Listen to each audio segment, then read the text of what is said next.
Salamat sa inyong tanging bilang. Salamat kay JJ, Ariel. Pansin niyo ba mag-asawa yon? Partner yon no? Salamat sa Diyos at meron tayong mga kapatid na nag-aalay ng kanilang talino sa pag-awit na kaloob ng Diyos at sa Diyos ang papuri. Patuloy po tayong nag-aaral sa isang napakaselan at napakalalim na tema patungkol sa paghahari ng Diyos na nasa atin. No? Naninirahan siya. Yung Emmanuel, na God is with us, na siya ay hindi malayo sa atin, hindi nasa langit, kung hindi siya ay naninirahan sa iyo. No? At dahil siya ay naninirahan sa iyo, meron kang ibang klaseng yung pagkatao mo po ay nagkaroon ng ibang klaseng karagdagan o additive. Dahil yung Diyos na lumikha sa iyo ay hindi lang siya nakatira doon sa langit at nakaupo sa kanyang trono, siya po ay naninirahan sa iyo. No? Kaya napakahirap at napakaselang topic na ito na kung gagamitin lang po natin ang ating sariling pangunawa o karunungang tao, ay hindi natin maiintindihan ng lubusan ng tema na ating pinag-aaralan. Yung ating pinag-aaralan po, hindi ito maunawaan ng isang tao na hindi pa nakaranas ng kapanganakang muli. Kung hindi ka pa na born again, hindi ka nakaranas na tanggapin si Jesus bilang tagapagligtas, imposible po na maunawaan mo ito. Malibang ang Diyos po ang magbigay ng karunungan at pagkaunawa sa iyo, dun mo lang ito maunawaan. Subalit kahit ikaw pa ang pinakamatalinong tao sa mundong ito, kung wala yung Espiritu ng Diyos na nananahanan sa iyo, na hindi ka na born again, itong topic na ating pinag-aaralan, itong tema pong ito ay hindi mo maintindihan. Yun po ang katotohanan. Na yung ating pinag-aaralan po, ito po ay mauunawaan lamang ng isang tao na merong Espiritu ng Diyos na nananahanan sa Kanya. Yun po yung ating pinag-aralan at tinalakay na noong mga naunang mga linggo. No, ang Pasko po, ang ibig sabihin ng Pasko, sinasabi ko nga po na ang Pasko po, hindi po ito spaghetti. At hindi po ito Christmas light at mga Christmas tree. Ang Pasko po, hindi po ito yung espiritu ng pagbibigayan at pag-iibigan. Hindi po yan ang mensahe ng Pasko. Ang mensahe po ng Pasko ay yung Diyos ay nagkatawang tao. At siya ay nariyahan sa piling natin at siya po ay kaya naparito dahil siya po ang tanging kasagutan o katugunan sa suliranin ng tao na kanyang kasalanan. Ang Pasko po ay katugunan ng Diyos sa ating pangangailangan, sa ating kasalanan, upang hindi tayo ay maparusahan dahil tayo ay makasalanan. Isinugo niya yung kanyang kaisa-isang anak upang ito ay mamatay sa krus para sa ating mga kasalanan. By the way, yung Pasko po hindi po nakakapagligtas. Mga kapatid, ang Pasko po ay hindi nakakapagligtas. Kasama ko ba kayo? Hindi po nakakapagligtas yung Pasko. Hindi po tayo maliligtas dahil may Pasko. Maliligtas tayo dahil pinanganak si Jesus at siya, matapos siyang ipinanganak, nung siya po'y lumaki, siya po'y ipinako sa krus. At dahil doon, nabayaran niya yung ating kasalanan. At ang katagumpayan ng kanyang kamatayan sa krus ay yung kanyang pagkabuhay na maguli. So ibig sabihin, ang tunay na Pasko talaga para sa ating mga Kristiyano, alam niyo kung ano, hindi po yung kapanganakan. Ang tunay na Pasko para sa atin ay yung Pasko ng pagkabuhay na maguli. Yun po ang talagang isang malaking selebrasyon at pagdiriwang dahil yung Jesus na ating pinananaligan at pinagtitiwalaan, siya po ay nabuhay na maguli. At tayo ay merong panibagong buhay. Bilang nakakilala na sa Panginoon, tayo po ay merong panibagong buhay. At ngayong hapon ang ating pag-aaralan ay tungkol sa paghahari ng Diyos, yung kaharian ng Diyos.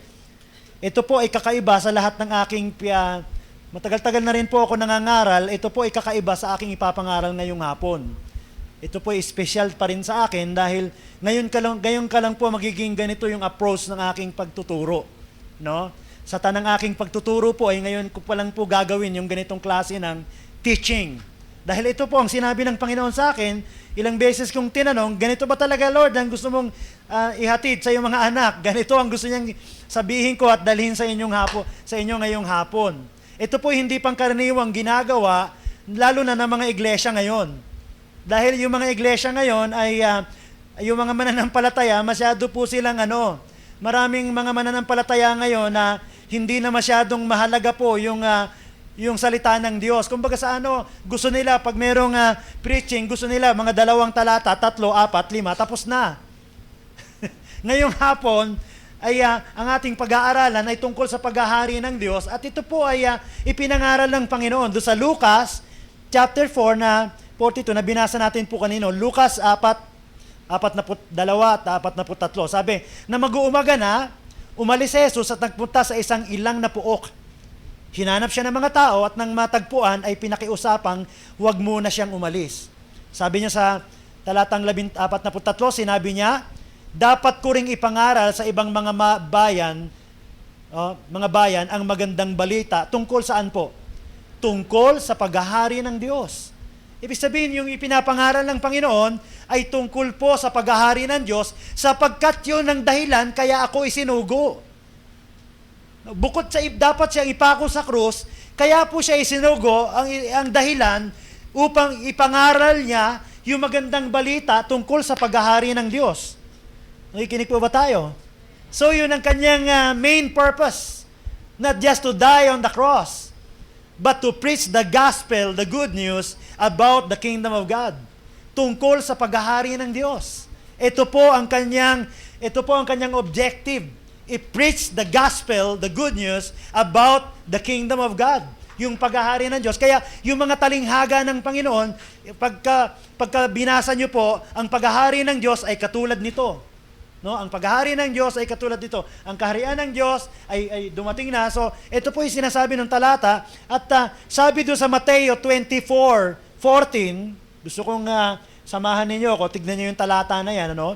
Ipapangaral sa buong sanlibutan ang magandang balita tungkol, saan po? Sa paghahari ng Diyos. Upang ang lahat ng bansa ay makarinig nito. At kapag ito'y nangyari na, darating ang wakas, ang katapusan. The end will come. Kapag yung kingdom, yung pangangaral ng mabuting balitang ito ng paghahari ng Diyos ay naipangaral na at narinig ng lahat ng tao, then the end will come. Kaya nasa atin po ang ikadadali at ikatatagal ng pagbabalik ng Panginoon. Kailangan ito po ay maipangaral. So ibig sabihin, ang sentro po ng ating pananampalataya, it is about the kingdom of God. Ang sentro po ng ating pananampalataya ay tungkol sa paghahari ng Diyos. Yung kaharian ng Diyos, yung kanyang kingdom. Kaya yung panalangin ng Panginoon, your kingdom come. Your will be done. Saan po? On earth as it is in heaven. So yung lahat po ng tumanggap sa Panginoon bilang tagapagligtas, pumasok po sa Kanya yung kaharian ng Diyos. Yung paghahari ng Diyos. Kapag tinanggap mo si Jesus bilang tagapagligtas, binuksan mo yung puso niya kasi sabi niya sa Revelation 3:20, nasa labas siya ng pintuan at kumakatok. Ang sino mang duminig ng tinig niya at magbukas ng pinto, siya ay papasok sa iyo. Papasok siya at magkasalo silang kakain. Sabi ng unang Juan, na tinignan natin last week, na mga ilang mga linggo na po. Unang Juan 5:12, ang pinananahanan ng anak ng Diyos ay may buhay na walang hanggan. Ngunit ang hindi pinananahanan ng anak ng Diyos ay walang buhay na walang hanggan. Wala nito ang hindi pinananahanan ng anak ng Diyos. So, ang pag-aaralan natin ngayong hapon, kailangan born again ka na. Kung hindi ka pa born again, hindi mo talaga maintindihan ito, kaibigan. Kung hindi mo pa tinanggap si Jesus bilang tagapagligtas, yung pag-aaralan natin ngayon, ay hindi mo ito maintindihan. Ngayon, kung ikaw ay born again na, para sa'yo to. Kung ikaw ay tumanggap na bilang tagapagligtas si Jesus, pinapasok mo sa iyong buhay, at ikaw ay nagkaroon ng kapanganakang muli, nakaranas ka ng kapanganakang muli, para sa iyo ang pag-aaralan natin ngayong hapon. Pupuntahan po natin yung buong New Testament. Buong New Testament, babasahin natin. Hindi naman lahat ng talata, pero lahat, alam niyo po, ang Biblia, ito po ay magkakaugnay, yung sulat ni Apostol Pablo, sulat ni Apostol Pedro, sulat ni Apostol Juan, sulat ni Apostol Santiago, sulat ni Judas. Ito pong lahat ng sinulat nila ay meron pong iisang tema at merong isang gustong talakayin. Magkakakonekta po sila. At ito'y sisimulan natin yung unang-unang aklat ng epistle. Ano po yung unang aklat sa epistle? Book of... Ano po yung unang-unang aklat pagkatapos ng gawa? Book of Romans. So buksan natin yung Romans chapter 6. No, sabi ni Apostol Pablo, sinusulatan niya yung mga Kristiyano sa Roma, kaya dapat ninyong ituring ang inyong sarili bilang patay na sa kasalanan.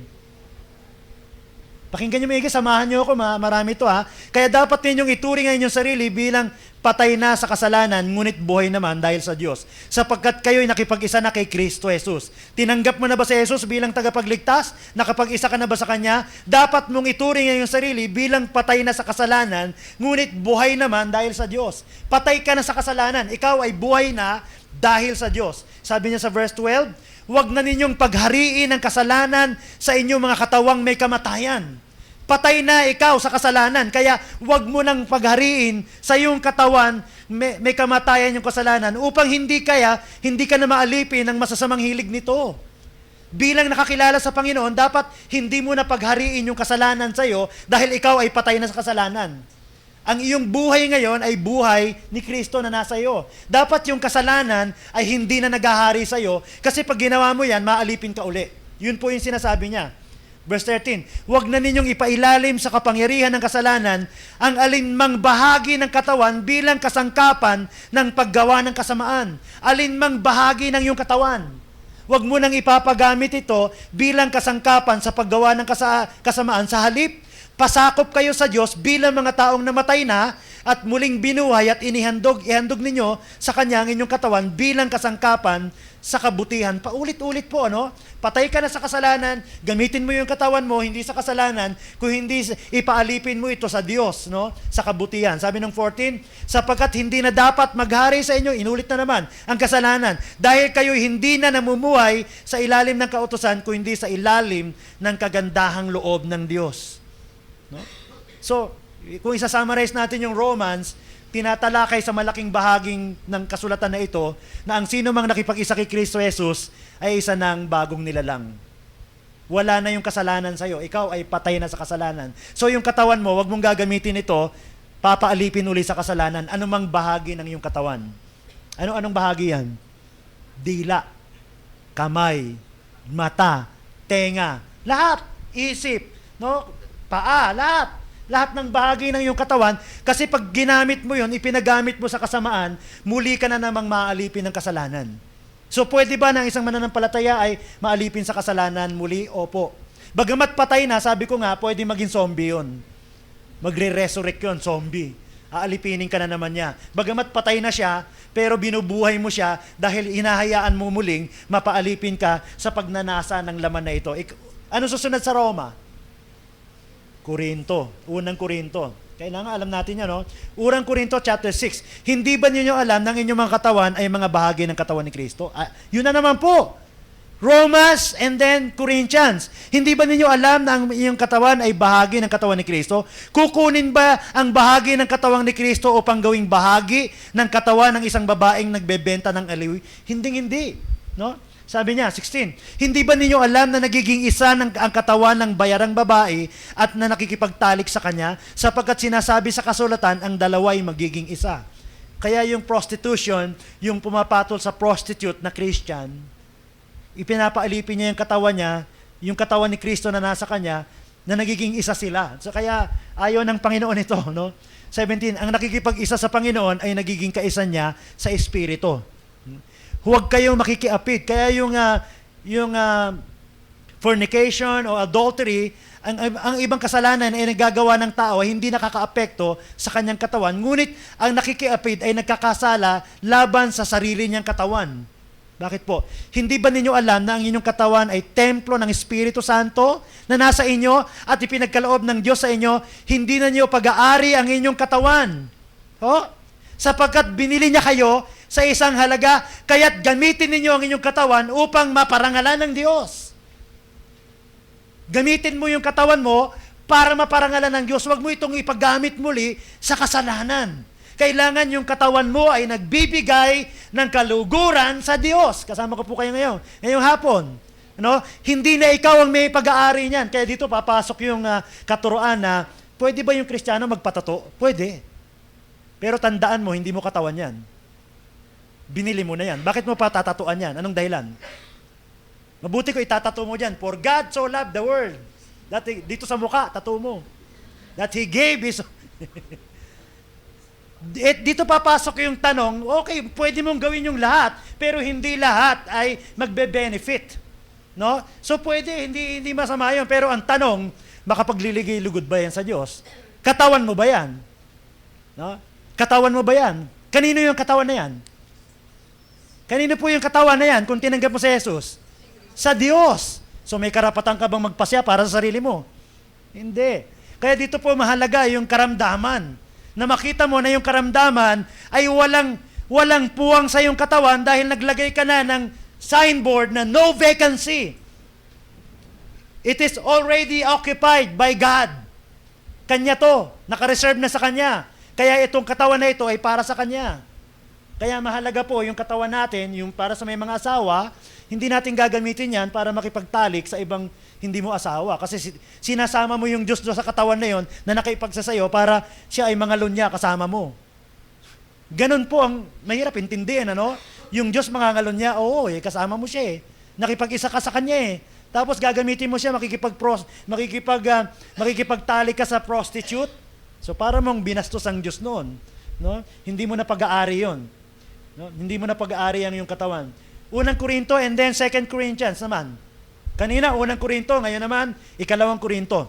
Namatay siya para sa lahat upang ang mga nabubuhay ngayon ay huwag nang mabuhay para sa sarili, kung hindi para kay Kristo na namatay na at muling nabuhay para sa Kanya. So ikaw po ay dapat yung katawang ito, yung buhay mo, hindi lang yung buhay mo, hindi lang yung katawan mo, maging yung buhay mo, dapat ang nabubuhay do sa buhay na yan, si Jesus na nananahanan sa iyo, na siya ay namatay para sa iyo at muling nabuhay para sa iyo. Kaya wag mo nang ipaalipin yung bibig mo, yung isip mo, yung puso mo sa anumang uri ng kasamaan dahil yon ay pag-aari na ng Diyos. Sold.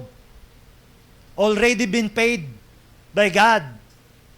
Owned by God. No? Property of God.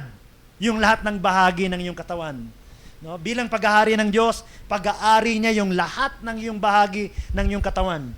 Unang Korinto chapter 5:15, Unang Korinto chapter 7:1. Mga minamahal, sapagkat ipinangako sa akin ang mga bagay na ito, alisin na natin sa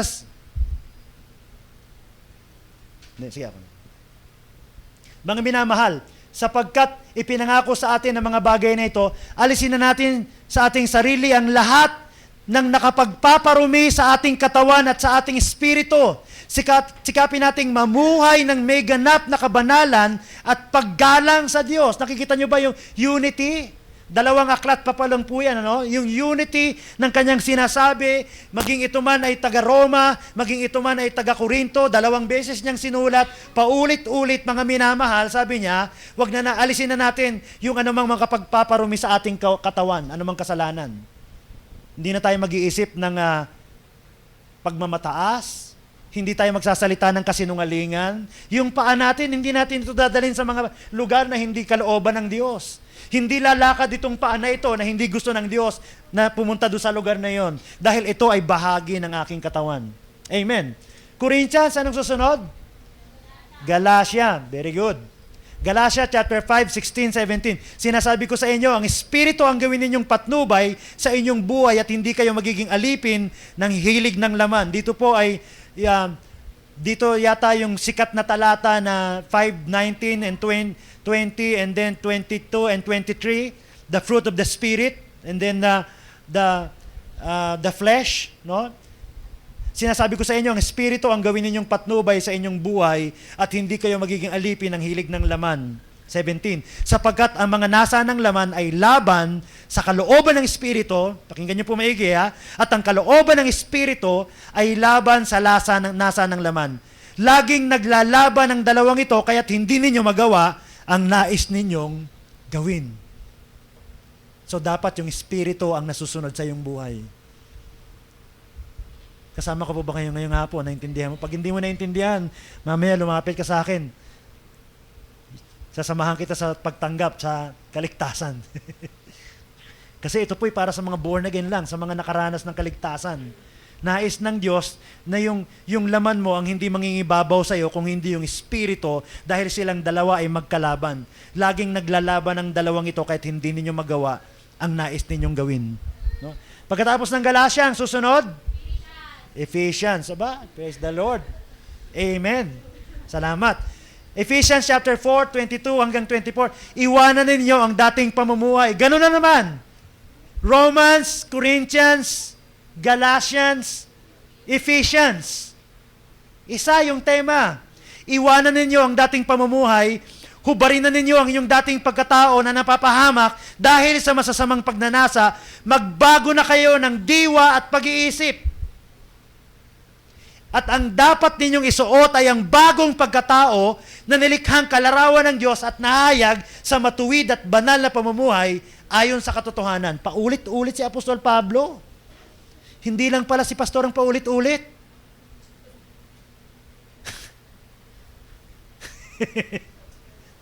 Si pastor ba paulit-ulit o si Apostol Pablo o yung Bible? Yung Bible, yung salita ng Diyos. Paulit-ulit. Ano po? Susunod sa Ephesians ay Pilipos. Tulad ng malimit kong sabihin, Pilipos chapter 3, 18 and 19, tulad ng malimit kong sabihin sa inyo, at ngayon luhang inuulit ko, sabi ko nga parang ang drama yata ni Apostol Pablo rito. No, luhaan kong inuulit ito. Ang drama, no? Malimit kong sabihin sa inyo, paulit-ulit, at luhang inuulit ko ngayon. Paulit-ulit. Marami ang namumuhay bilang kaaway ng krus ni Kristo. Maraming tao po ang namumuhay, hindi lang yung mga non-believer, even the believers, yung mga mananampalataya, nabubuhay silang bilang mga kaaway ng krus ni Kristo. Kapahamakan ng kahihinatnan nila sapagkat ang dinudiyos nila ang hilig ng kanilang katawan. Kapag yung isang mananampalataya, ang kanyang sinusunod, yung hilig ng katawan niya, bagamat siya ay ligtas, hindi siya pupunta sa impyerno, pero yung kanyang buhay ay patungo sa kapahamakan. Imbis na abundant life, good life, ito po ay papunta sa miserable life. Ikinararangal nila ang mga bagay na dapat sana nilang ikahiya. Parang hindi lang po non-believer ang gumagawa niyan. Maraming Kristiyano kung ano yung dapat hindi ikahiya, yung kinakahiya. Nahihiyang magdala ng Bible. Pero hindi nahihiyang magpakita, naninigarilyo sa mga kaklase niya o mga kasama niya sa trabaho. Nahihiya siyang manalangin dun sa pagkakain na sila, yung mga kasama niya sa trabaho. Pero hindi siya nahihiya na sumama sa kanila kung saan-saan. Nahihiya siyang sabihin born again siya. Kinahihiyan niya yon. Pero hindi siya nahihiyang ipakita yung mga bisyo niya. No? Ikararangal nila ang mga bagay na dapat sana nilang ikahiya, wala silang inisip kung hindi mga bagay na makalupa. Meron bang Kristiyanong ganyan? Meron. Galing po ako dyan Matagal po akong ganyan yung buhay ko. Tinanggap ko ang Panginoon nung ako po ay grade 6 pero hindi ako nagpatuloy. Hindi ko alam na kailangang dumalo. Bagamat naririnig ko na kailangang dumalo, wala namang nagpilit sa akin kaya nakadalo na po ako ng Bible study nung ako po ay tapos na ng high school. Yung first time na dumalo ko doon kay Cesar Guy, Bible study, tapos na po ako ng high school. Natanda na ako. At hindi pa naman ako kagad nag-commit. So, ibig sabihin may bisyo ako noon, nagdadrugs ako, naninigarilyo ako, minom ako ng alak. So, tinanggap ko na ang Panginoon. Wala akong inintindi araw-araw kung saan may happenings. Saan ang inuman, saan ang pot session, sinong meron. Wala ako Meron ako, lika, sama ka. Matagal pong panahon na ganon. So, kapahamakan yung kahihinatnan ko. Yun alam ko, yun ang buhay ko. No? Bagamat tinanggap ko na siya, walang magandang nangyayari sa akin dahil hindi ako sumusunod sa kanya. So sabi ng 20, bilang pagtatapos mga kapatid, sabi niya, dapat maging laman ng inyong isip yung mga bagay na karapat-dapat at kapuri-puri. Mga bagay na totoo, marangal, matuwid, malinis, kaibig-ibig at kagalang-galang. Yung ating isip, dapat pong ipasakop natin sa Diyos. Hindi ka na nag-iisip ngayon ng hinanakit. Galit, hindi mo na iniisip yun. Hindi ka na nag-iisip ng pagmamayabang. Hindi ka na nag-iisip na mas magaling ka sa Kanya. Hindi ka na nag-iisip ng mga bagay na hindi karapat-dapat, hindi ka puri-puri. Hindi ka nag-iisip ng kasinungalingan. Hindi ka nag-iisip ng mga bagay na hindi marangal, matuwid, malinis, kaibig-ibig at kagalang-galang. Alam nyo, ang natuklasan ko, sa isang mananampalataya, kapag patuloy niyang pinagagamit yung isip niya, yung katawan niya, sa hindi kalooban ng Diyos, hindi kagustuhan ng Diyos, unti-unti siyang maalipin ito. Unti-unti ka muling maaalipin ito at hindi mo makakayanan kapag ito ang nanguna sa iyong buhay. No? Napansin ko yung isang mananampalataya pag nagsimulang hindi na dumadalo. Yun ang napansin ko po pag nagsimula na siyang yung hindi na siya dumadalo, hindi na siya nagbabasa nagsisimula muna yun, yung hindi niya pagdalo, hindi siya nagbabasa ng Biblia. Hindi siya nananalangin. Nagiging matamlay na yung kanyang kristyanong buhay. Unti-unti, na nagiging matabang na sa kanya yung kristyanong buhay, maya-maya, hindi na yan dadalo. Maya-maya, mahihiya na yung dumalo. Nakakahiya bang dumalo kung matagal ka nang hindi dumadalo? Hindi, dapat ka ngang dumalo. Pero ano nangyari? Nahihiya na siya. Kasi yung dapat niyang ikahiya, yun ang hindi niya ikinakahiya. At yung dapat na hindi niya ikinakahiya, yun ang kinakahiya niya. Nakakahiya bang dumalo kung matagal ka nang hindi dumadalo? Hindi. Dapat ka ngang dumalo. Di ba po? So bilang pagtatapos, sabi niya doon sa Pilipos, mga kapatid, dapat maging laman ng inyong isip yung mga bagay na karapat-dapat, kapuri-puri, mga bagay na to, marangal, malinis, kaibig-ibig at kagalang-galang. Magkakakonekta po sila. Susunod sa Pilipos, ano po? Colosas. Very good. Salamat sa Panginoon. Colosas chapter 3, talatang 3, 2 hanggang 5. Ang mga bagay na panlangit ang isaisip ninyo. Hindi yung mga bagay na panlupa. Dahil ikaw ay born again na, ligtas ka na, isa ka ng bagong nilalang, hindi ka na taga-sanlibutan, ikaw ay anak na ng Diyos, sabi, yung isip mo, yung iyong desire, yung iyong concern, hindi na sa mga bagay na panlupa, kung hindi yung mga bagay na nandoon sa kinaroroonan. Sabi, sapagkat namatay na kayo at ang inyong tunay na buhay, yung ating tunay na buhay ay naki Kristo. Nasa Diyos, kasama ni Kristo. Ang tunay na buhay natin, hindi po sa mundong ito, mga kapatid. Amen. Hindi tayo forever dito. Hindi tayo taga-sanlibutan. Di ba naaral na po natin yan? Ang dapat nating pinagkakaabalahan ay yung mga bagay na may kinalaman sa paghahari ng Diyos. Dapat doon tayo abala na masyado. Hindi ibig sabihin na hindi tayo magtatrabaho. Pero kung mas abala ka sa trabaho mo, dami mong oras doon, pero sa gawain ng Panginoon, wala kang panahon, mukhang karnal yung buhay na yon. Isang buhay na hindi mo dapat ipamuhay ng isang mananampalataya. Verse 4, si Kristo ang inyong buhay at kapag siya'y nahayag na, mahayag din kayong kasama niya at makakahati sa kanyang karangalan. Kaya't ang dapat nang mawala sa inyo ang pagnanasang makalaman. Yung ibig sabihin, yung makalaman, ang pakikiapid, kahalayan. Kaya nga pa ulit-ulit kong sinasabi na tama po yung church sa pangunguna ng Diyos. Si Bimbi at si Raisa, pinapartner sila ngayon Tinutokso sila. Napanood nyo siguro, di ba? Crush mo ba siya? Sabi ni Raisa, konti. Tinanong mo si Bimbi, crush mo siya? Sobrang konti. Pero hindi nila alam yun. Dinudumihan nila yung isip ng mga bata na wala namang buwang doon. Kasi ang sanlibutan yun talaga. Yun talaga ang sanlibutan. Mas gusto ng sanlibutan na testing muna bago mag-asawa kung sila'y compatible. Meron bang compatible na tao? Computer lang po ang compatible. Tao, walang compatible sa atin. Kami ni Ben, hindi kami compatible. Exactly different. But because of love, because of God, nagkakasundo kami. Di ba po? So kaya, pag ginaya natin yung sanlibutan, pag nanasang makalaman, halimbawa, nag-boyfriend ka, girlfriend, gano'ng katagal? 1 taon? Di 1 taon ka nagtitiis. Yung lalaki, 1 taon nang gigigil sa girlfriend niya. Kung 2 taon, di 2 taon ka nang gigigil. Hindi ko alam gano'ng katagal mong kinukulit siya. Pakis naman. Di ba? Mga babae, mag-iingat kayo. Yung mga lalaki, masyadong touchy yan. Hawak lang yan. Laki na ng ibig sabihin sa kanya yan. Di ba? Lalo na kung girlfriend mo, hawak-hawak mo siya, di ba? Holding hands kayo, tapos bango-bango. Manggigigil ka doon. Kung ilang taon na kayo, di ilang taon mo nang pinanggigigilan. Kung ayaw niya, pag uwi mo, patay ka sa akin. Ito po'y totoong usapin na hindi po ito bastos. Kasi ang sabi, makalaman, pakikiapid, kahalayan, mahalay na simbuyo ng damdamin, masasamang nasa at kasakiman na isang uri ng pagsamba sa Diyos-Diyosan.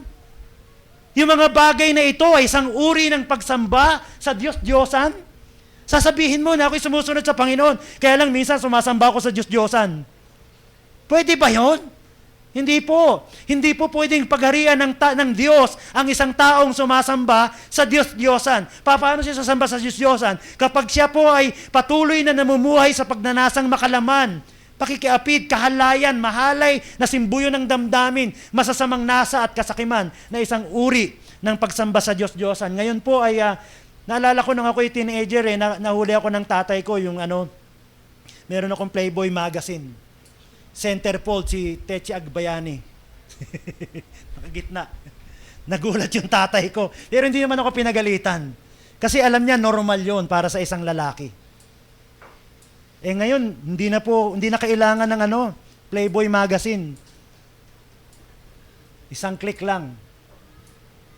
Tatambad sa iyo ang napakaraming mga larawan. Hindi natin dapat tularan sila ron. Mga kapatid, kahit yung mag-asawa. Amen. Sama ko ba kayo? Ano susunod sa Colosas? Unang Tesalonica, chapter 4, 2-5. Alam naman ninyo kung ano ang mga katuroang ibinigay namin sa inyo buhat sa Panginoong Hesus. Kalooban ng Diyos na kayo'y magpakabanal at lumayo sa lahat ng uri ng kahalayan. Paulit-ulit po yung Apostol Pablo, sumulat sa Roma, sumulat sa Corinto, sumulat sa Galacia, sumulat sa Efeso, sumulat sa Colosas, ngayon naman sumulat sa Thessalonica. Paulit-ulit kalooban ng Diyos na kayo'y magpakabanal at lumayo sa lahat ng uri ng kahalayan. Dapat maging banal at marangal ang pakikitungo ng bawat isa sa kanyang asawa at hindi pagsunod lamang sa nasa ng laman tulad ng inaasal ng mga hintil. Ibig nyo mag-asawa pala. Ibig sabihin, dalisay po. Kung ikaw ay born again na, kailangan malinis yung iyong pamumuhay. Walang bahagi ng iyong katawan na sinasakop ng kasalanan o alipin ng kasalanan dahil ikaw ay patay na sa kasalanan, ngunit buhay ka naman kay Kristo, so makapaghahari ang Diyos sa iyo kapag ikaw ay nabubuhay hindi sa alipin ng kasalanan, kung hindi alipin ni Kristo. Magiging alipin ka ni Kristo kapag hindi ka nagpaalipin sa kasalanan. Kapag walang bahagi ng iyong buhay, ng iyong katawan, ng iyong buhay na alipin ng kasalanan, ikaw ay paghaharian ni Kristo. Pastor, born again na ako eh. Hindi porket born again, siya po ay pinaghaharian ng Diyos. Siya po ay ligtas, pero pwedeng hindi siya nabubuhay sa Espiritu. Makalaman siya. Karnal yung kanyang kaisipan. Dahil ang kanyang buhay ay alipin ng kasalanan. Unang Tesalonica pa rin, chapter 4, verse 7. Tayo'y tinawag ng Diyos. Bakit daw po? Para saan? Sabay-sabay po. Ready, set, go. Yun po. Tinawag tayo para mamuhay sa kabanalan at hindi sa kahalayan. Mga kapatid, kailangan yung ating buhay, nais ng Panginoon, pagharian niya yung pag-iisip natin, paano tayo mag-organisa ng ating oras, dapat siya ang nasusunod. Hindi yung, kung ano na lang yung dumating, yun na yung, bahala na yung Lord. Hindi, meron siyang, He will direct your paths. Sabi nung talata sa Proverbs, in all your ways acknowledge Him, and He will direct your paths. Dapat ikaw ay tinawag ng Diyos para mabuhay sa kabanalan. Pag sinabing holiness, ito ay nakareserba para sa Diyos. Nakareserba para sa Diyos. Unang Tesalonica, susunod yan ay ikalawang Tesalonica, chapter 3, 13-15. Mga kapatid, huwag kayong magsawa sa paggawa ng mabuti. Hindi kasamaan kung hindi kabutihan. Maaring meron sa inyong diyan na hindi susunod sa sinasabi namin sa sulat na ito. Ano yon? Tungkol sa kabanalan. Kung magkagayon, tandaan ninyo siya at huwag kayong makihalubilo sa Kanya. Ang sakit po ng sulat na yan. Sakit po. Kung magkagayon, tandaan ninyo, kung meron sa inyo na hindi susunod sa sinasabi ng sulat na ito, kung magkagayon, tandaan ninyo siya at huwag kayong makihalubilo sa Kanya upang siya'y mapahiya. Bang klase, ano po? Para ngayon, di ata uso yan. Baka masaktan, wag. Baka ma-offend, wag. Sabi niya, pag merong ayaw sumunod dito sa sinusulat na ito, tandaan ninyo siya, markahan ninyo siya, at huwag kayong makikihalubilo sa Kanya upang siya ay mapaya. Masyado naman kayo stricto. Hindi po ako stricto. Yung salita ng Diyos ang strict. Sa church. Ngunit huwag naman din siyang ituturing na kaaway. Amen. Sa halip, pangaralan ninyo siya bilang kapatid. No? So, maano, no? Maano yung salita ng Diyos. Talagang ang gusto ng Panginoon para ikaw ay mapagharian ng Diyos, kailangan siya ang nasusunod at nangunguna sa iyong buhay, siya ang naghahari, siya ang nagkokontrol ng iyong buhay. At kapag mayroong kasalanan na naghahari sa iyong buhay, ang Diyos, tatabi siya. Hindi kanya pipilitin, hindi siya maghahari sa iyong buhay at hindi mo na mararanasan ang buhay na pinaghaharian ng Diyos. Unang Timoteo, susunod yan. Unang Timoteo chapter 6, 11 hanggang 14. Ngunit ikaw na lingkod ng Diyos, umiwas ka sa mga bagay na ito. Sikapin mong mamuhay ng matuwid. Makadiyos, may pananampalataya, pag-ibig, pagtitiis at kahinahunan. Ipaglaban mo ng puspusan ng pananampalataya, panghawakan mong mabuti ang buhay na walang hanggan, dahil diyan ka tinawag ng Diyos nang ipahayag mo sa harap ng maraming saksi ang iyong pananalig kay Kristo. Iniutos ko sa iyo, sa pangalan ng Diyos na nagbibigay buhay sa lahat, at sa harap ni Kristo Jesus na nagbigay ng mabuting patutuo kay Poncio Pilato. Sundin mong mabuti nang may katapatan ng mga iniutos sa iyo hanggang sa pagbabalik ng Panginoong Hesukristo. Ibig sabihin yung kabanalan, yung Christ life na buhay. Ang Kristiyanong buhay, hindi po ito madali. Madaling maging Kristiyano. Di ba sabi nga natin? Pero mahirap magpaka-Kristiyano. Bakit? Kasi marami kang dapat talikdan. Hindi naman ikaw ang gagawa nun, kung hindi yung Espiritong nasa iyo. Greater is He that is in you than he that is in the world. Sabi ni Paul, I can do all things through Christ who lives in me, who strengthens me, that is in me, than he that is in the world. I can do all things. Magagawa mo yan. Kaya yung lakas na nasa iyo, gamitin mo yan para sundin yung salita ng Diyos at ipamuhay yung mga prinsipyo ng kanyang kaharian. Ang kaharian ng Diyos ay may pag-uugali at itong kabanalan ang pangunahin doon. Wala pong alipin ng kasalanan sa kaharian ng Diyos. Narinig niyo po ba yon? Wala pong alipin ng kasalanan, wala pong pinangungunahan ng kasalanan, kalasuan, pagmamayabang, pagmamalaki, kasinungalingan sa kaharian ng Diyos. Sa paghahari ng Diyos, kapag ang Diyos ang naghahari sa iyong buhay, mararanasan mo yung mga bagay na hindi pangkaraniwan dahil siya ang nasusunod sa iyo, dahil pwede kanyang dalin sa nais niyang dalin dahil ikaw ay sumusunod, yung paa mo hindi pumupunta sa lugar na hindi nais ng Panginoon. No? Amen. So susunod dyan ikalawang Timoteo, 2:15. Ito po sikat-sikat na talata. Sikapin mo maging kalugod-lugod sa Diyos, sa paningin ng Diyos. Isang manggagawang walang dapat ikahiya at tapat na nagtuturo ng katotohanan. Sikapin mong maging kalugod-lugod sa paningin ng Diyos. Yan. Sikapin mong maging kalugod-lugod sa paningin ng Diyos. Study to show yourself approved unto God. A workman that nothing to be ashamed of. Rightly dividing the word of truth. Isang manggagawang walang dapat ikahiya. Anong ikahiya? Wala kang tinatago. Yung dapat yung Kristiyano walang inililihim. Naku, baka pag nalaman ni pastor, malalaman siya. Malaman ng kapatid, kakahiya. Walang ganon. Ibig sabihin, may mga hindi nalalaman sa iyong buhay, pero kahit malaman nila, wala naman masama dun Wala naman akong kasalanang tinatago. Meron akong mga lihim, pero kahit malaman mo, ayos lang. Kasi hindi naman kasalanan yung tinatago ko o yung lihim.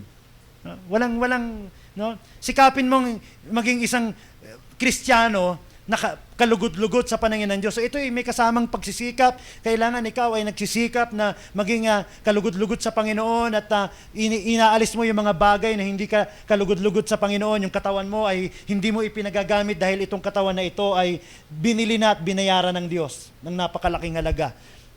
22 talata. Kaya nga, bilang isang kabataan, youth, iwasan mo ang masamang pagnanasa. Bakit kaya sinabi? Si Timoteo kasi yan. So itong sulat niya kay Timoteo, personal po ito. Personal na sulat na nabasa natin kanina yung dalawa. Personal na sulat niya sa isang manggagawa ng Diyos, isang pastor, isang tagapanguna sa gawain doon sa Efeso. Sabi niya, kaya nga bilang isang kabataan, iwasan mo ang masasamang pagnanasa. Kasi nga yung youth, di ba, mataas ang libido Bilang kabataan, hindi dapat yan na nangunguna sa'yo. Hindi yung emotion. Hindi yung desire o yung urge. Amen? Pati yung seryosong bagay na yun, gustong talakayan ng Bible. Ano ba yun? Yung kabataan, ano bang ginagawa ng kabataan? Madalas, yung masasamang pagnanasa. Malakas ang urge ng kabataan, lalo sa panahon natin. Napakadali lang po ng kalaswaan. Mga kabataan, ingat tayo dyan. Hindi mapaghaharian ng Panginoon, ng Diyos, ang isang kabataan o isang individual na nabubuhay sa kalaswaan na walang iniisip kung hindi kalaswaan araw-araw. Pagsikapan mo maging matuwid, tapat, mapagmahal at mapayapa, kasama ng mga taong may pusong malinis at tumatawag sa Panginoon. Hindi lang po kabataan. Mga ate, kuya, nanay, tatay. Sa palagay ko, kalaswaan din kapag hindi ang Diyos ang nabibigay ng kaluguran sa iyong buhay. Kung gusto mong Diyos ang maghari sa iyong buhay at pag siya ay naghari, ano ba mangyayari? Siyempre, pag siya ang naghari, siya ang masusunod. At pag siya ang nasunod, ano mangyayari sa iyo? Mapapahama ka ba? Hindi. Kung ang magulang ang masusunod sa kanyang anak, sa bawat sandali, sa bawat araw, hindi ka mapapahamak. Kung ang nanay at tatay ang masusunod sa isang bata, sa pagpili ng kaibigan, nako, wala kang pipiliing masamang kaibigan. Sabi nga ng iba para sa isang tatay daw, sa kanyang minamahal na anak na babae, walang karapat-dapat na lalaki. Alam niyo po ba yan? Hindi ko alam kay Kuya Mar. Palagay ko ganun si Kuya Mar. Sa isang tatay daw na merong dalagang anak, kahit sinong lumigaw doon, walang karapat-dapat. Tama ba yung project? Project, dumaan na ron Wala akong anak na babae. Kung ang magulang lang ang masusunod. No? Kung ang Diyos kaya masusunod sa iyong buhay, ano kayo mangyayari? Kung siya ang magiging hari ng iyong buhay, kung ikaw ay nasa loob ng kanyang paghahari, may kapahamakan ba ron? Sa palagay mo, pag darating yung sakit, pababayan lang niya? Pag may sakit na darating sa'yo, na tinubos niya, binayaran ka. Diba? Nabasa na kanina, yung katawan mo, hindi mo na pag-aari yan. Yan ay binili na ng Diyos sa malaking halaga. Kaya gamitin mo yung katawan na yan para parangalan siya. Yung katawan na yan, hindi mo dapat gamitin yan na kung saan-saan lang dahil hindi na sa'yo yung katawan na yan. Napag-usapan nga natin kanina, ano yung tattoo ngayon, di ba? Okay lang yan, di masama yan. Pero bago ka magpatato, tanungin mo, bakit? Basta mo na lang bang pasusulatan, yung halimbawa, yung kotse na hiniram mo lang, ay gusto kong palagyan ito ng yung kotse na to, hiniram ko, palalagyan ko ng tatak dito, palalagyan ko ng sticker. Sa'yo ba yan? Hindi. Wala kang karapatan. Yung cellphone, pinahiram sa'yo, to cellphone na to, babaguhin ko yung case. Nahiram ko to babaguhin ko, papalitan ko yung case kasi hindi ko gusto yung kulay blue, gagawin kong kulay itim. Sige, gawin mo. Kanino ba yan? Niram ko lang, wala kang karapatan. Amen. Sunod sa Timoteo. Ano sunod? Tito.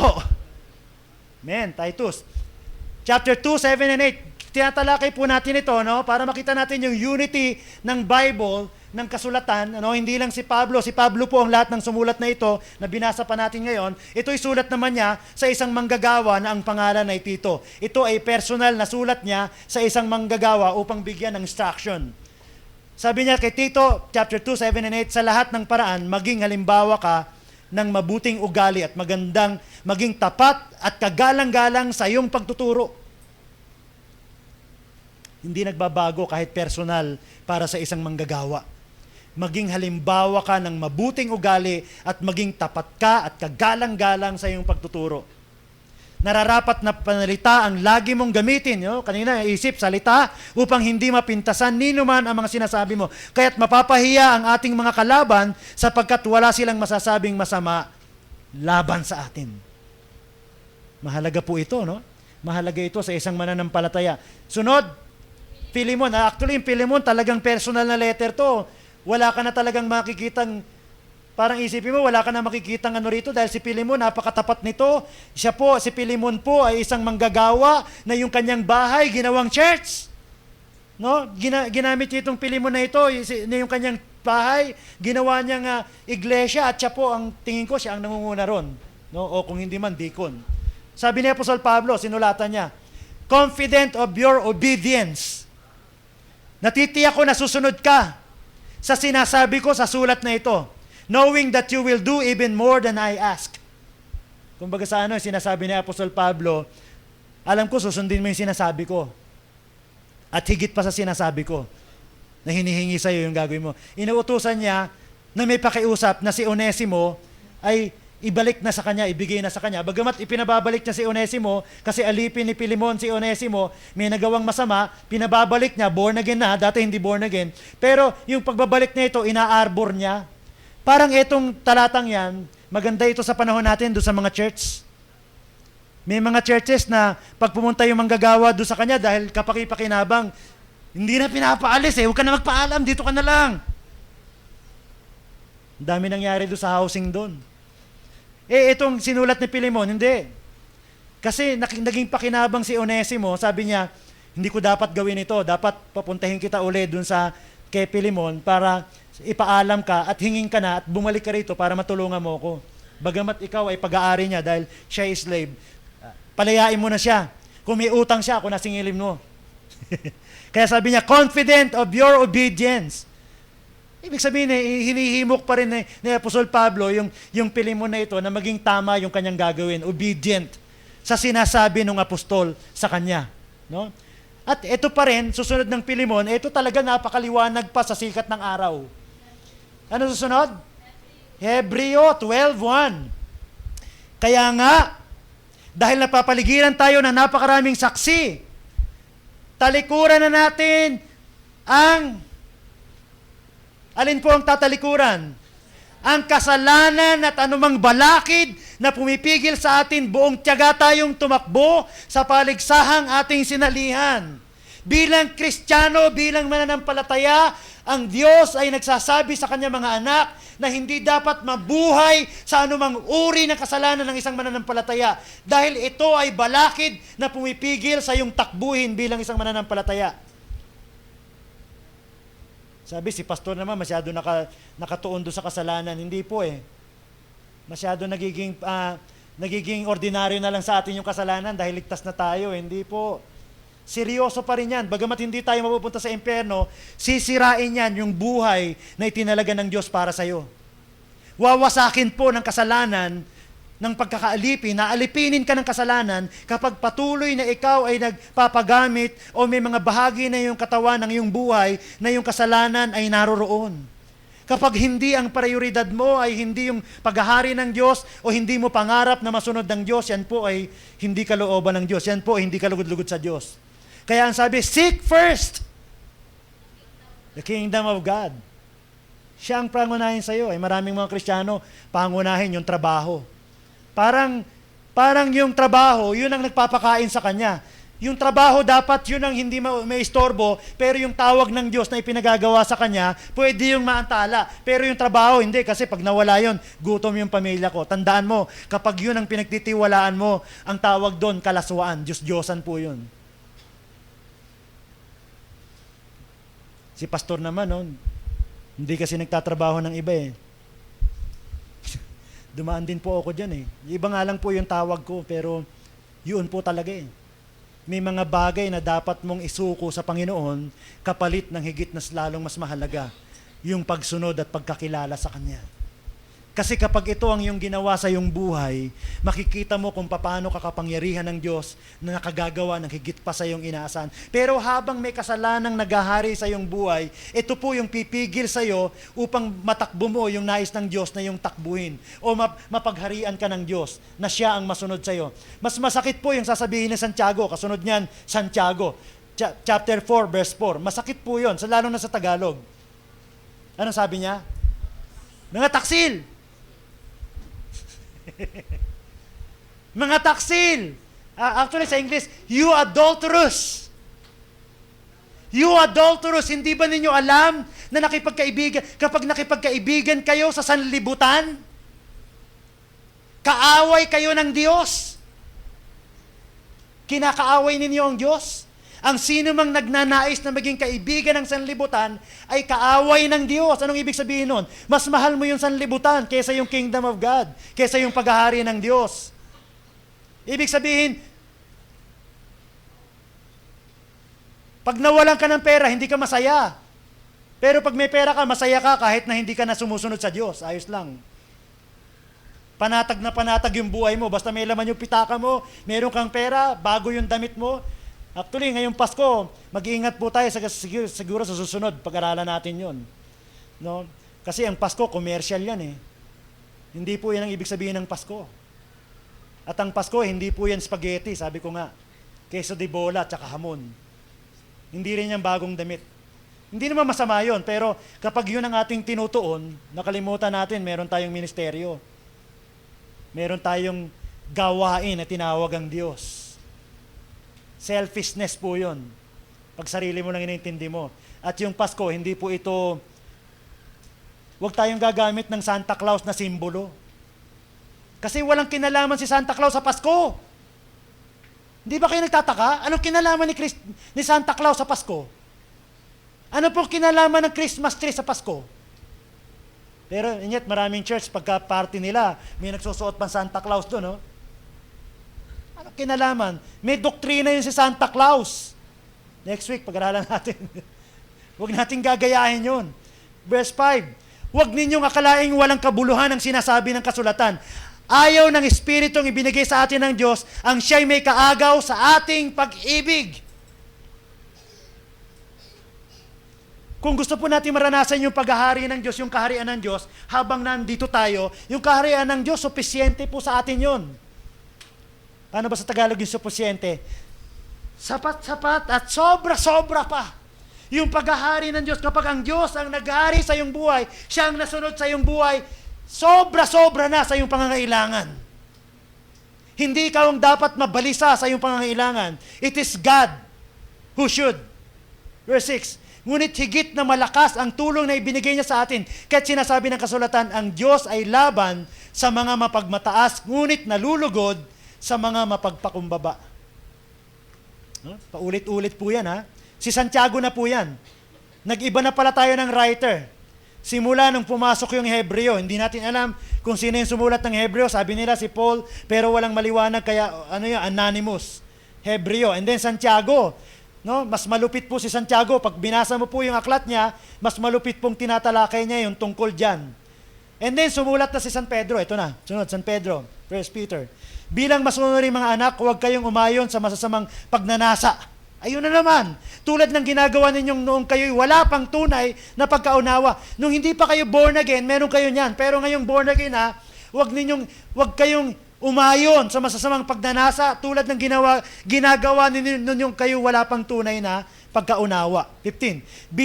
Dahil ang Diyos na pumili sa inyo ay banal. Dapat din kayong magpakabanal sa lahat ng inyong ginagawa sapagkat nasusulat, magpakabanal kayo sapagkat ako'y banal. Amen. Tapos may mga Kristiyano mayabang, punong-puno ng galit, sama ng loob, karamutan, materialistic. Talaga naman kung gumastos para sa sarili niya, pero sa gawain ng Diyos, bigat na bigat.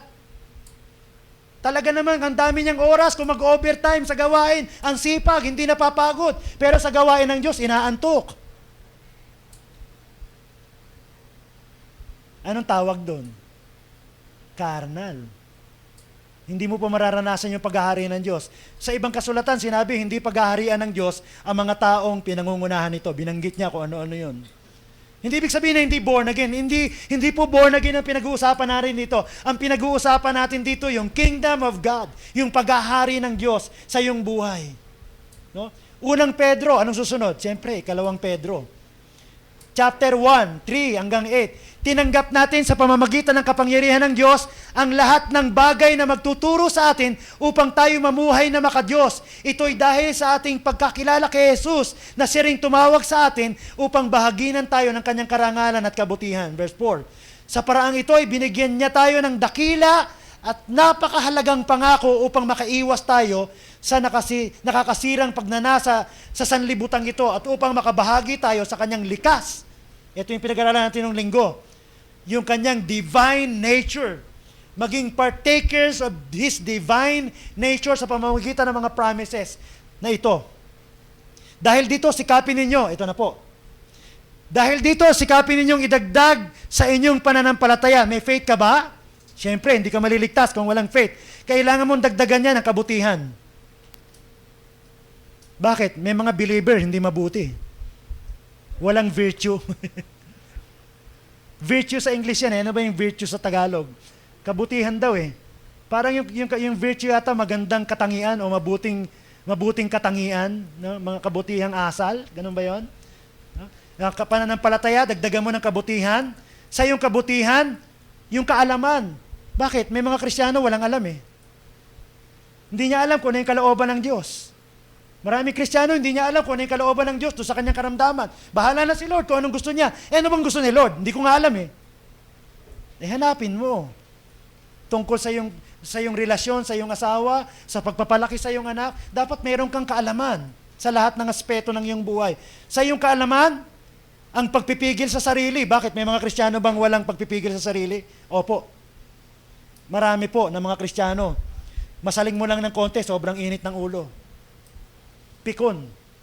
Talagang high blood na siya kasi aburido na siya sa buhay niya eh. Nakakapagtaka, paano po yung isang tumanggap sa Panginoon, born again, ligtas, aburido sa buhay? Hindi kasi naghahari ang Diyos sa buhay niya eh. Walang joy, walang peace. Kaya laging nakasinghal. Laging nakakunot ang ulo. Talagang mahirap batiin yun dahil konting mo lang, baka mabulyawang ka nun. No? Ang yung pagpipigil sa sarili, katatagan. Kailangan magpakatatag ka dahil ang Kristiyanong buhay, kasama po ang pang-uusig dyan. Uusigin ka pag sumunod ka sa Diyos. Nakaranas ka bang usigin na? Praise the Lord. Pag inusig ka na, magpuri ka sa Panginoon dahil ikaw ay sumusunod sa Kanya. Kasi kung hindi ka sumusunod sa Kanya, hindi mo kailangan ng katatagan dahil hindi ka usigin. Bakit? Pareho ka lang nila eh. Katatagan, sa iyong katatagan ang pagiging makadiyos. Wow. Ano ibig sabihin ng makadiyos? God-like. 7. Sa iyong pagiging makadiyos ang pagmamalasakit sa kapatid. Ako ang tingin ko dyan, pag sinabing pagmamalasakit sa kapatid, pagmamalasakit sa church. Kasi yung kapatid nandun sa church. Pagmamahal sa church. Maraming Kristiyano ngayon, mahal nila ang Diyos pero hindi nila mahal yung church. Sa papanong paraan, wala man lang malasakit doon sa ginagawa ng church na inatas ng Diyos. Kung may malasakit yung isang mananampalataya sa gawain ng Panginoon sa church, tignan mo sa kanyang oras na ginugugol. Paano niya ginugugol yung isang linggo niya, sa oras niya, sa lakas niya. Tignan mo yung kanyang paggastos ng pera. Makikita mo kung gano'n niya kamahal ang Diyos. Hindi mo pwede sabihin mahal mo yung Diyos na hindi mo nakikita, pero yung church na nakikita mo, hindi mo mahal. Tignan mo kung gano'n karaming perang ginagastos niya at anong porsyento ang sa Diyos doon. Pagmamahal sa kapatid, sa iglesia, at ang inyong pagmamalasakit, ang pag-ibig. No? And then 8, ang mga katangian yan ang kailangan ninyong taglagin. Pakinggan niyo po maigi ha. At pagyamanin, kailangan yung mga katangian binasa natin kanina, kailangan meron ka niyan at kailangan pagyamanin mo yan upang ang inyong pagkakilala sa Panginoong Jesucristo ay huwag mabawalan ng kabuluhan at kapakinabangan. Pwede po palang mawalan ng kapakinabangan at kabuluhan yung pagtanggap mo kay Kristo kapag yung mga katangiang binanggit kanina ay hindi yumaman sa iyo. Nananatili kang reklamador, walang malasakit, puno ng sama ng loob, kahit saan ka pa, kahit gaano pa kalaki yung church na yan, at kahit gaano kalaki, kahusay, at gaano tinapos nung nagtuturo ron, kahit doktor-doktor pa ng kung anong doktor yon. Kung wala ka naman ito mga to,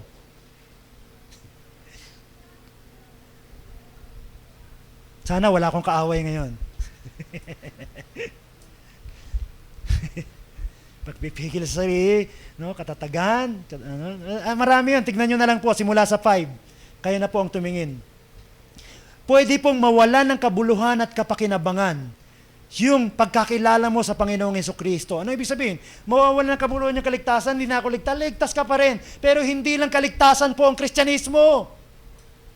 Ang Kristyanismo po, it is about the kingdom of God, di ba? Sabi nga natin, yung sabi ng Panginoon na parito ako, sinugo ako, upang ipangaral ang mabuting balita tungkol sa paghahari ng Diyos. Yun pala ang purpose ng Panginoon, not just to die, but to expand this kingdom, para yung paghahari ng Diyos ay malaman ng mga tao at mga taong paghaharian ng Diyos.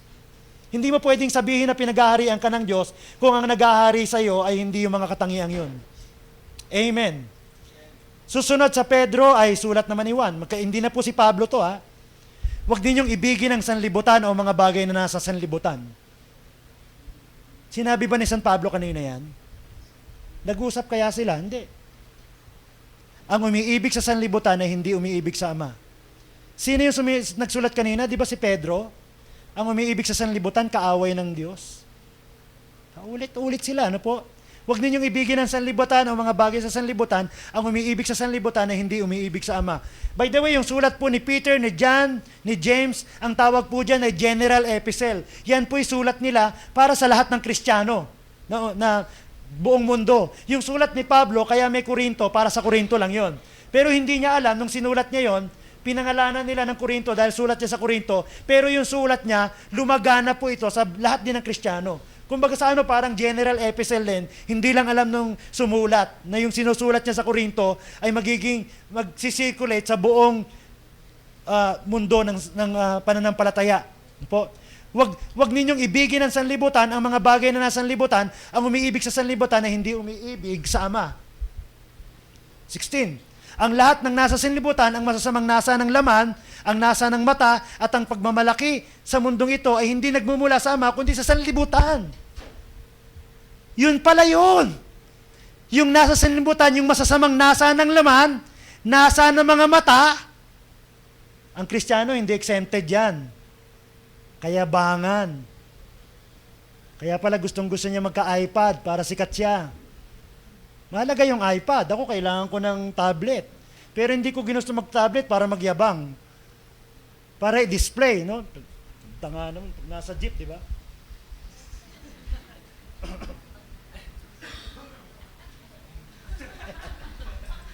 Hindi ganon. Kaya na-snatch eh. Kaya bangan. Mag-iingat po tayo ron. Mag-iingat tayo. Kasi yung lahat ng nasa sanlibutan, ano po yan? Lahat.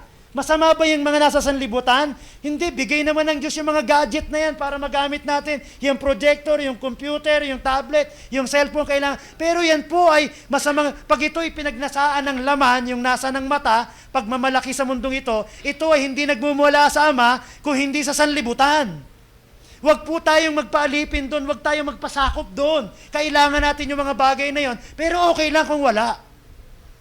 Kasi mayroong mga Kristiyano, pag walang bagong damit ngayong Pasko, aawayin niya ang buong mundo eh.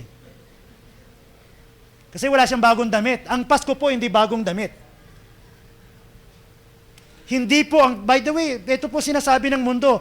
Ngayon po ay Pasko, ang mensahe po ng Pasko ay pagbibigayan at pagmamahalan. Hindi po yun ang mensahe ng Pasko. Huwag po tayo magpalinlang doon. Ikalawang 1.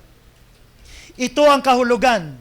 Chapter 1, verse 6. Ito ang kahulugan ng pag-ibig na binabanggit ko. Mamuhay tayo ng ayon sa kalooban ng Diyos. Ito ang utos na ibinigay sa inyo noong panguna. Mamuhay kayo sa diwa ng pag-ibig. Mamuhay ayon sa kalooban ng Diyos. Kalooban ng Diyos na mamuhay ka ng banal. Hindi alipin ng kasalanan. Kalooban ng Diyos na ang unahin mo, pagmalasakitan mo, pagkaabalahan mo ng iyong buhay ay yung kanyang paghahari, yung kanyang gawain. At hindi yung mga sarili mong mga kapritsyo at mga pangarap sa buhay. Yung mga sarili mong gusto, hindi, wag yan. Ang kalooban ng Diyos ay unahin mo yung kanyang ginagawa. No po? Sunod po ng Juan, ng unang Juan, 3 John, ikatlong 1. No? 1:11, mga minamahal, wag mong tularan ng masamang halimbawa.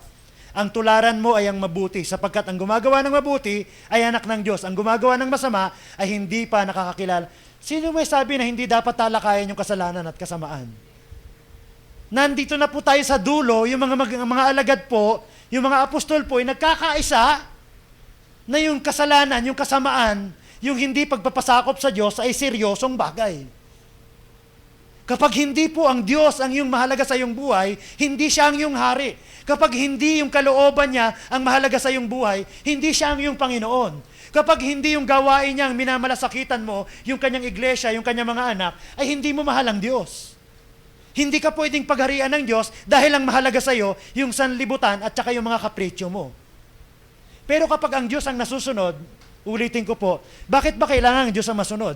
Pag ang Diyos ang nasusunod, mangyayari sa'yo yung gusto niyang gawin sa'yo. Mangyayari sa'yo yung mabuting inilaan niya sa'yo dahil ang sabi nga ng Romans 8:28, all things will work together for good para sa'yo. Lahat ng mangyayari sa'yo ay pawang kabutihan dahil siya ang nasusunod. Pastor, bakit may mga Kristiyanong napapahamak? Dahil may mga Kristiyanong gumagawa ng desisyong ikapapahamak niya. Bakit may mga Kristiyanong nagsasuffer? Because may mga Kristiyanong gumagawa ng mga foolish decisions. Hindi ang Diyos ang may kagagawan nun. No? Judas 1:17. Mga minamahal, alalahanin niyo ang sinasabi ng mga apostol at ating Panginoong Hesukristo. Apostol at Panginoong Hesukristo. Noon pa'y sinasabi niya sa inyo, sa huling panahon ay may lilitaw na mga taong mapanlait at alipin ng masasamang nasa ng laman. May mga taong lilitaw. Saan lilitaw? Alam niyo kung saan lilitaw? Sa loob ng church. Mapanlait at alipin ng masasamang nasa ng laman. Ito ang mga taong lumilikha ng pagkakabahabahagi.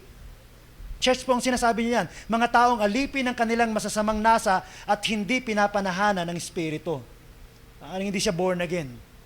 Pero kasama siya ng mga born again. Bakit niya isinusulat ito? Kasi baka madaya ka. Anong kanyang nililikha? Pagkakabahabahagi. Ibig sabihin may kumakampi sa kanya. Ang kanyang gusto ay magkaroon ng bahabahagi, yung mga taong ito ay alipin ng masasamang nasa. Mag-iingat ka. Ngunit magpakatatag kayo, mga minamahal, sa inyong napakabanal na pananampalataya, manalangin kayo sa tulong ng Espiritu Santo. Sabi, in the last days yun, sabi. Sa huling panahon, in the last days, tayo na po yun. Hindi porket church, nando ng Diyos. Mayroong mga church ngayon na naninira ng gawain. Alam niyo po sa housing, hindi pa naninira ito, yun po nangyari. Yung mga bata bang tinuturuan niyo, bumalik na? Kukunti na yung bumalik, no? Yan yung mga teacher, alam po nila nangyari. Yung tinuturuan nila, pumunta yung isang church doon, kinuha. Alam nila na tinuturuan yon, tinututuran yon, tinuturuan ting linggo, kinuha nila, dinala doon sa may Pepsi. May church doon sa may Pepsi. Malaking church yun. Mayaman na church. Sa paniniwala na yung ginagawa nila kalooban ng Diyos. Pero naninira sila ng gawain. Ang ginawa na lang natin, hindi tayo nag-anuro. Okay lang eh. Gusto nilang gawin yun. Bahala sila. Malaki na sila eh. Ipanalangin na lang natin sila. Pero sa huling panahon, sabi, may lilitaw ng mga taong mapanlait at alipin ng masasamang nasa ng laman. May mga church na gusto nilang lumaki yung church nila para sa kanilang ego. Hari naman, bukang liwewe, hindi ganito. Gusto nating lumaki para sabihin, mayaman tayo, magaling tayo. Hindi. Ang Diyos po ang nagpapalaki. Mahalaga po gawin natin kung ano yung pinagagawa ng Diyos at siya po, nasa Kanya po ang pagpapala. Hindi tayo nagpapalaki ng membro para sikat yung pastor o tayo sabihin, mas magaling tayo sa kanila kasi aircon na kami at maganda yung building namin, sarili na yun. Kami, magaling na kami. Hindi. Ang sabi sa Revelation, titignan natin yan, mare, sa susunod na linggo. Merong isang church doon, sabi niya, ang yaman-yaman namin. Pero ang sabi ng Panginoon, sa totoo, mahirap ka. Tignan po natin yan sa susunod na linggo. Loobin ng Diyos. No? Sunod po sa Judas. Meron pa isang talata sa verse 23, chapter 1. Agawin ninyo ang mga hahatulan sa apoy. Yan po gagawin natin ng paghukom. Yan po ang trabaho ng church, mga kapatid. Agawin ninyo ang mga hatulan sa apoy ng paghuhukom. Yung mga hindi ligtas, bahaginan niyo sila. Ang iba na may kaawaan ninyo ng may halong pag-iingat. Kasuklaman ninyo ang kahit ang mga damit nilang nadumihan dahil sa kahalayan. Mga kapatid, kasuklaman ninyo kahit yung mga damit nilang nadumihan dahil sa kahalayan. Parang sa atin, okay lang ngayon, no? Hindi, love siya ni Lord eh. Hindi, ibig sabihin, ito ay figuratively speaking, hindi tayo pwedeng sumama sa kanilang ginagawa. Hindi natin sila pwedeng tularan. Dahil tayo yung mga anak ng Diyos at tayo pinag-aharian ng Diyos na banal, kailangan tayong mabuhay na mayroong tunay na pag-iingat sa ating salita, sa kinikilos natin at sa ating mga prioridad. Huwag po nating tularan ang sanlibutan. Judas, yun na po ang huling aklat. Kasi susunod, tuloy natin yung Revelation. Praise the Lord, napuntahan natin yung bagong tipan. Ano pong napansin ninyo? Gaano po kaseryoso ang kabanalan? Gaano kaseryoso ang paghahari ng Diyos? Kapag ang isang tao po ay pinaghaharian ng Diyos, ito po ang pangarap ko.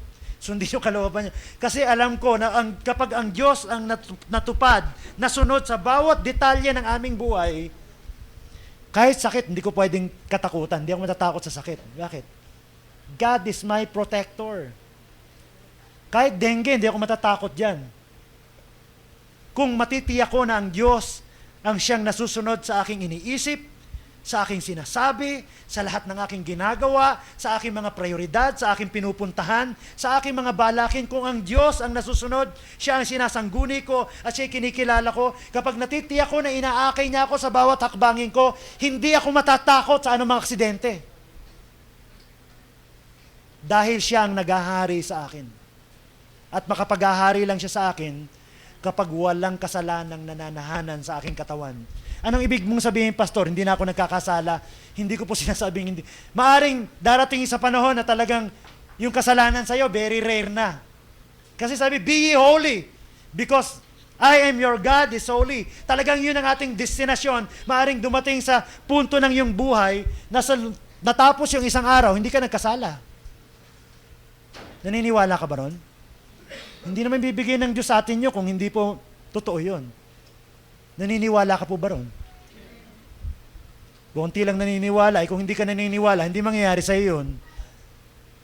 Sabi ng Bible, be ye holy, for I am your God is holy. Naniniwala ka po ba na pwedeng mangyari sa iyo yun? Amen. Mangyayari sa iyo yun.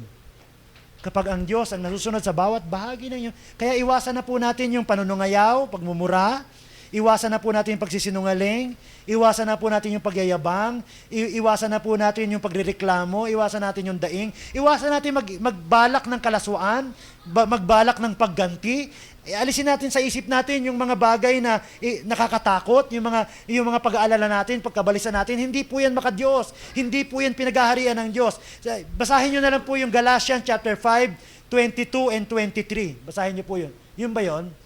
Yung hindi, yung pita ng laman, di ba? 18, 19 yata yun 20 hanggang 21, di ba? 22, 23 yung bunga ng Espiritu Santo. Basahin niyo po yung Galatians na yun, yung chapter 5. Tignan niyo po kung gaano kaseryoso po ang sinasabi ng talata na yun para sa isang mananampalataya na dapat pangunahan ng Espiritu. Mga kapatid, maganda po ang plano ng Diyos sa bawat isa sa atin. Sabi po ng Bible, for I know the plans. Ako lamang ang nakakaalam ng mga panukalang inihanda ko para sa iyo. Panukala para ikaw ay pagpalain at hindi pagdusahin. Panukala para bigyan ka ng magandang kinabukasan at hinaharap. Kailangan po siya ang masunod sa iyong buhay. Gusto kong iwanan po sa tanong, kamusta po ang iyong prioridad sa iyong buhay, ang iyong mga pinagpapahalagahan?